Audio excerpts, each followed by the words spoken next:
ஹதீஸ் 392. Abu Mabad Miqdad இப்னு அஸ்வத் ரலியல்லாஹு அன்ஹு அவர்கள் அறிவிக்கின்றார்கள், இறை மறுப்பாளர்களில் ஒருவரை போரில் சந்தித்தேன். நாங்கள் இருவரும் சண்டையிட்ட போது அவர் வாளால் என் கைகளில் ஒன்றை வெட்டி துண்டாக்கினார். பின்பு என்னிடம் மரத்தின் பின்னே இருந்து பாதுகாப்பு கேட்டார்.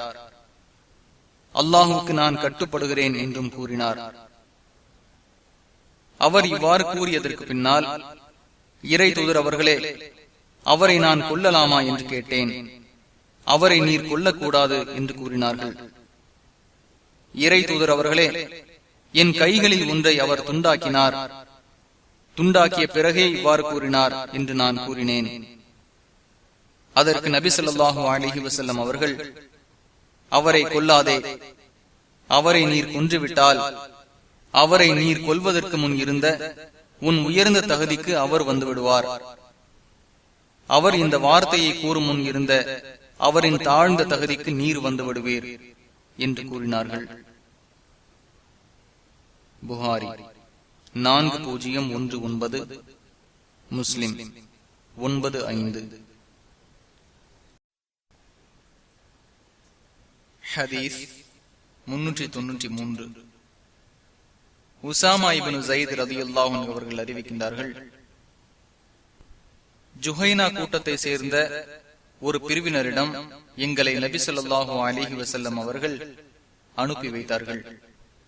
அவர்களின் குடிநீர் தடாகம் அருகே அவர்களை காலையில் நாங்கள் சந்தித்தோம். நானும் மதீனாவாசியான அன்சாரி ஒருவரும் அவர்களில் ஒருவரை கண்டோம்.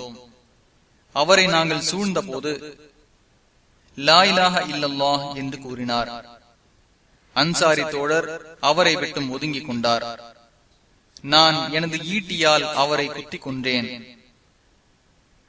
மதீனாவிற்கு நாங்கள் வந்த போது இச்செய்தி நபி ஸல்லல்லாஹு அலைஹி வஸல்லம் அவர்களுக்கு எட்டியது. என்னிடம் அவர்கள், உசாமாவே, லா இலாஹ இல்லல்லாஹ் என்று அவர் கூறிய பின் அவரை கொன்றீரா என கேட்டார்கள். இறை தூதர் அவர்களே, அவ்வாறு அவர் கூறியது பாதுகாப்பு தேடிதான் என்று நான் கூறினேன். லா இலாஹ இல்லல்லாஹ் என்று அவர் கூறிய பின் அவரை நீர் கொன்று விட்டீரா என்று மீண்டும் நபி ஸல்லல்லாஹு அலைஹி வஸல்லம் அவர்கள் கேட்டார்கள். மேலும் அதனையே திரும்ப திரும்ப வினவினார்கள். எதுவரையெனில், அந்த நாளிற்கு முன் நான் முஸ்லிமாகாமல் இருந்திருக்க வேண்டுமே, அதாவது அப்பொழுதுதான் புதிதாக இஸ்லாத்தில் இணைபவனாக இருந்திருக்க கூடாதா? அப்படி இருந்தால் இப்பாவம் உட்பட அனைத்து முன் பாவங்களும் இஸ்லாமின் பொருட்டால் எனக்கு மன்னிக்கப்பட்டிருக்குமே என நான் எண்ணும் அளவுக்கு.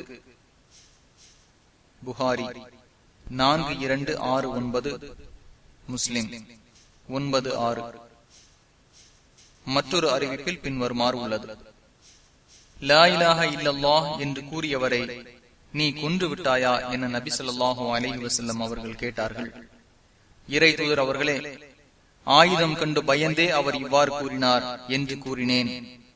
அதற்காகத்தான் சொன்னாரா இல்லையா என நீர் அறிவதற்காக அவரின் உள்ளத்தை நீர் பிளந்திருக்கலாமே என்று கூறினார்கள். அன்றைய நாளில் நான் முஸ்லிமாகி இருக்கலாமே என நான் எண்ணும் அளவுக்கு அதை திரும்ப திரும்ப கூறிக்கொண்டிருந்தார்கள்.